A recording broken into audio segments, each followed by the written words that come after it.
ನಾನು ಬೆಳಗ್ಗೆ ನಿಮ್ಮ ಹತ್ರ ಮಾತಾಡ್ತೀನಿ ಅಂತ ಹೇಳಿದ್ದೆ. ಈಗಾಗಲೇ ಮುಖ್ಯಮಂತ್ರಿಗಳು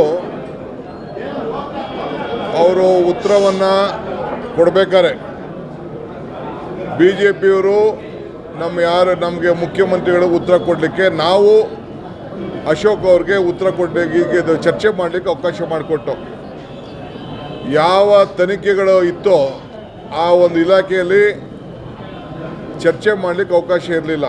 ಆದರೆ ನಾವು ಅವ್ರಿಗೆಲ್ಲ ಅವಕಾಶ ಮಾಡಿಕೊಡ್ಬೇಕು ಅನ್ನೋ ದೃಷ್ಟಿಯಿಂದ ಅವ್ರಿಗೆ ಒಂದು ಉದಾರತೆಯಿಂದ ನಾವು ಅವಕಾಶ ಮಾಡಿಕೊಟ್ಟು ಉತ್ತರ ಕೊಡಬೇಕಾದ್ರೆ ಅವ್ರಿಗೆ ಉತ್ತರವನ್ನು ಕೇಳೋಂಥ ಸಮಯ ಸಾನೇ ಇರಲಿಲ್ಲ. ಅವರು ಗಲಾಟೆ ಮಾಡಿಕೊಂಡು ಬಾವಿಗಿದ್ದರು. ನಾವು ಕೂಡ ಅವರ ಅನೇಕ ಹಗರಣಗಳನ್ನು ಬಯಲಿಗೆ ಇಳಿಬೇಕು ಅನ್ನೋದು ಅವ್ರಿಗೆ ಗೊತ್ತಾಗಿ, ಬಯಲಿಗೆ ಎಳಿತಾರೆ ಅನ್ನೋದು ಗೊತ್ತಾಗಿ ಅವರು ಬಾವಿಗೆ ಇಳಿದು ತೊಂದರೆಯನ್ನು ಕೊಟ್ಕೊಂಡು ಬರ್ತಾಯಿದ್ರು. ಆದರೂ ಮುಖ್ಯಮಂತ್ರಿಗಳು APMCಯಲ್ಲಿ ಯಡಿಯೂರಪ್ಪನವ್ರ ಕಾಲದಲ್ಲಿ ಬಸವರಾಜ ಬೊಮ್ಮಾಯಿ ಅವರು ಮಂತ್ರಿ ಆಗಿದ್ದಾಗ 47 ಕೋಟಿ ರೂಪಾಯಿ ಹಗರಣ ಇದೆ ಅನ್ನೋದನ್ನು ಗಮನವನ್ನು ಸೆಳೆದಿದ್ದಾರೆ.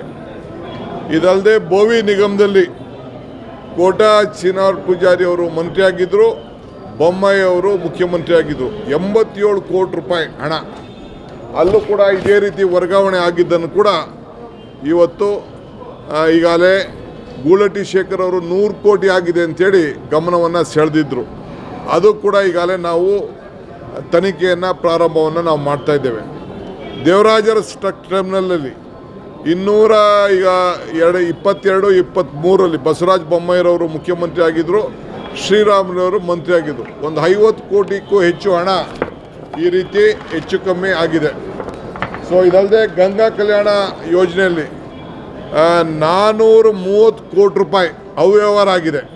ಯಾರ ಕಾಲದಲ್ಲಿ? ಯಡಿಯೂರಪ್ಪನವ್ರ ಕಾಲದಲ್ಲಿ, ಕೋಟಾ ಶ್ರೀನಿವಾಸ ಪೂಜಾರಿ ಅವರ ಕಾಲದಲ್ಲಿ. ಇದಲ್ಲದೆ ಪ್ರವಾಸ ಉದ್ಯಮ ಇಲಾಖೆ ಅಲ್ಲಿ ಸುಮಾರು ಒಂದು 2.5 ಕೋಟಿ ರೂಪಾಯಿ ಯೋಗೇಶ್ವರ್ ಅವರು ಇದು ಮಂತ್ರಿ ಆಗಿದ್ದರು.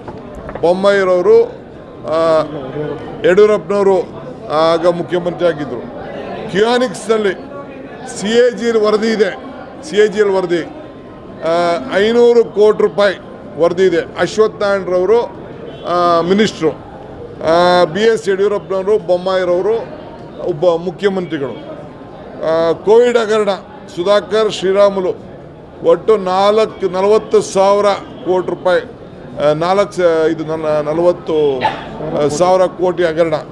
ಇದೆಲ್ಲ ಕೂಡ ಈಗಾಗಲೇ BJP ಕಾಲದಲ್ಲಿ ಮತ್ತು ಭದ್ರಾ ಮೇಲ್ದಂಡ ಯೋಜನೆಯಲ್ಲಿ 2,000 ಕೋಟಿ ರೂಪಾಯಿ ಅಂತೇಳಿ ವಿಶ್ವನಾಥ್ ಅವರು ಪ್ರಸ್ತಾವನೆಯನ್ನು ಮಾಡಿದರು.